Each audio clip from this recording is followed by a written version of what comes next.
Remember how I rehomed my Betta fish Sonic to my best friend Zelda? I never thought he would be featured on this channel again because he hates the camera. But then he got sick, like really sick.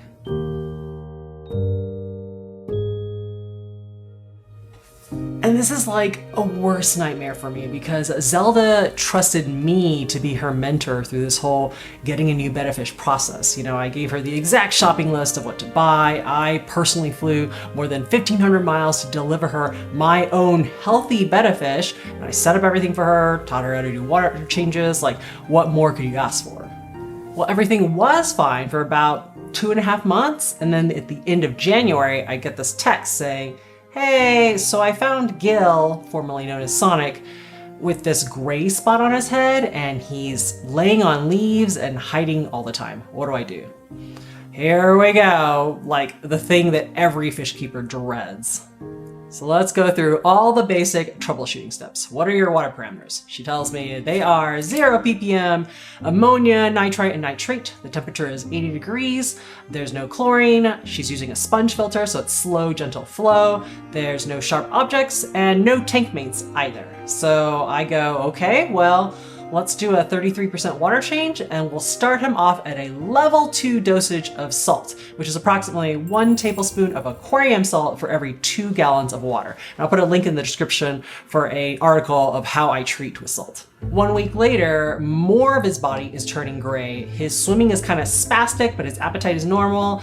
However, he is no longer running away from the camera, which is very abnormal for him.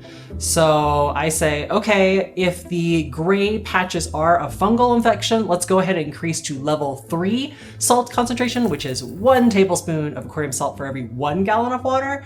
But since his deportment is just deteriorating so rapidly, I went ahead and started him on 1 round of erythromycin, which is a very broad spectrum antibiotic. So luckily when I had visited her, I had left her this kind of first aid medical kit that had a couple of packets of Maricin in it.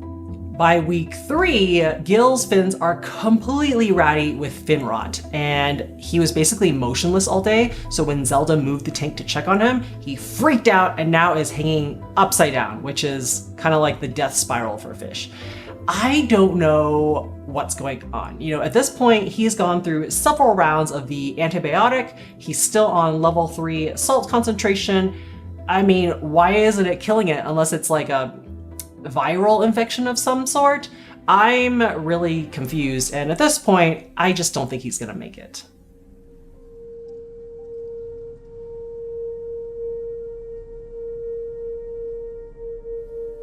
Gil hangs on, and about 5 weeks later, I'm at the airport in the cell phone lot, waiting to pick up my parents, and I'm on the phone with Zelda, when all of a sudden, God brought to mind this random aquarium co-op podcast I had listened to a long time ago. And I just go, hey Zelda, has this ever happened to you where, you know, when you touch the aquarium water, it shocked you? She immediately walks over, puts her hand in the tank and goes, I just got shocked. We're both dumbstruck. So I go, well, maybe it was a fluke, so try again in a few hours? Yeah, 1 hour later, same thing. She goes over and gets zapped. So there are 3 sources of electricity going into this tank. Number 1, the LED light, not touching the water. Number 2 is a sponge filter, but the air pump is outside of the tank. Number 3, the heater. As soon as Zelda unplugs the heater, no zap.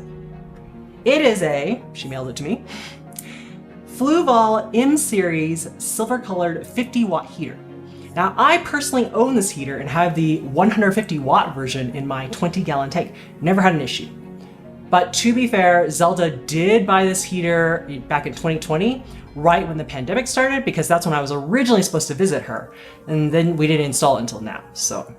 The closest PetSmart has a TrueFin adjustable heater, but it's like rated 2 out of 5 stars. So I told her to go on Amazon.com and get an Eheim True Temp 50-watt heater, which unfortunately is gonna take 2 days to get here.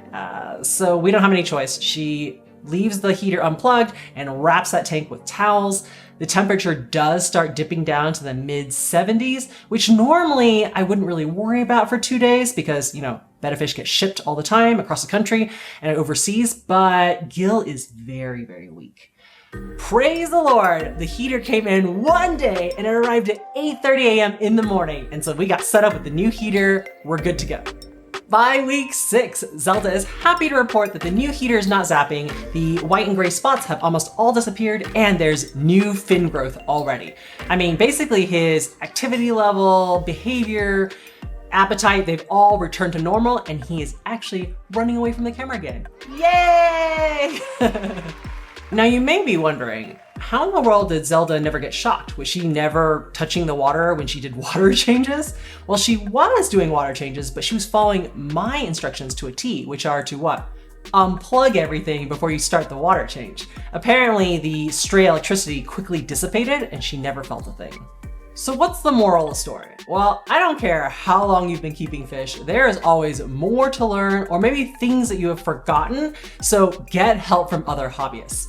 I constantly get requests, whether in my email or my comment section, asking for help, and unfortunately I don't have time to address them all. I mean, it took me like 5 weeks to figure out what was going on with poor Gil, right? So that's why I would always route people to the Aquarium Co-op forum, which link right here, because then you can post like pictures and video, and then lots of fish keepers can put their minds together to help you with your issue. If you have missed out on Sonic's drama, you gotta check out this playlist over here because that fish has been through some drama. Take time to enjoy your aquariums, and I'll see you in the next video.